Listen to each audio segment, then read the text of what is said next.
Hello, everyone. So this is an overview of a paper that was submitted by a student in the Accelerated BSN program last year, their mini literature review. As you can see, their topic was bedside shift report implementation. And you could see their title, they included literature review. So this is a nice title for the paper. It tells the reader what you're about to present to them, and it personalizes it and not just an assignment. You're familiar with the uh, course cover page, and you could see that what this student did is right in here, they put in a page break. And so that meant that everything moved to the next page. So you could see how they put the title of the paper at the top. They gave an overview. They cited some sources that were not their research papers. And then they went on to say the purposes of this paper is to gain a better understanding of, and they went into the rest of it. The method, you could see what they did for method.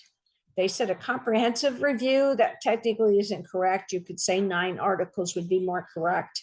And but they searched for studies, a lot of study, or they searched for studies. And just want to put in there a little bit about the limitations, that there were only few. They then went on, and for each one of the articles, they did a paragraph on each. This is not necessary, but it is a way that I found helps students that are new to synthesis, where they give an overview, concise overview, not a lot of details, things that you are putting into your own words, and then you're going to cite, but you want to make sure that you provide the very specific information.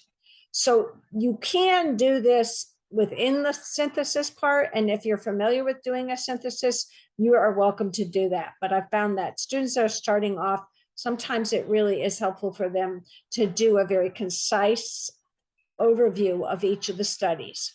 So that's what this person did, gave the overview. And then the review of the preceding summarized articles, this is where they moved into the synthesis. And you could see they brought in 3 different articles here about this particular statement. They went on and talked about the same thing, and they brought in more than one. They're looking at comparison and contrasting. They went on to talk some more about the studies and what they did and how they compared with one another.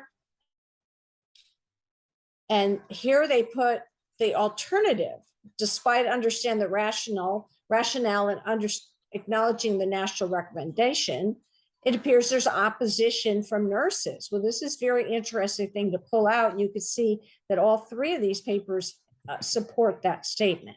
So if once again, they went into the paper and bringing in the content, and this particular, in the past, they've done a minimum of 4 articles. So that's why you're seeing a little bit here. This time it's 3 articles, but you're welcome to do 4. And so as you go on, you could see more and more how they brought in the ideas, and they reference, and these are multiple in-text citations. And so this person went on, and here they are on page 8. They got the synthesis. They talk about how the synthesis was developed and the limitations here. So, and they mentioned here the scale. So previously they said comprehensive, but comprehensive from the point of view of the students as they were looking. And then conclusion, they brought in, now here it's okay to bring in some of your original resources for your introduction in the conclusion. So you're coming back around saying, yes, this is what they found. But you don't want to put in citations from the actual articles, because you are talking about your paper here and what you found, not the article. So this should be, tell them what you told them. And then implications for nursing practice. And here they brought in their original sources that showed and justified and that they encouraged. So upon discovering this, the nurses would then go on. This would build on the nurses' knowledge. Future research opportunities. And then there's a page break, and then you have your references. And you can see that they're double spaced all the way through. And so total, I've had a few people, oh, they included their table as a appendix. You could do this, or you could hand it in as a separate document. That's up to you, either one. And so in this particular case, with this document and everything, I think would they come out to about 13 or 14 pages. But if you just take out all of this, let me go back so we can see how many were actually before that. So we had 9 pages, 8 pages for the total paper in the format that this particular student used. So I hope you find this useful. The student was very generous to share this and say it was okay. It's de-identified, but you can also see that the quality of the writing and the descriptions, the overall attention to detail in the paper is something that is really important. So I hope that you get some benefit from this. Sorry,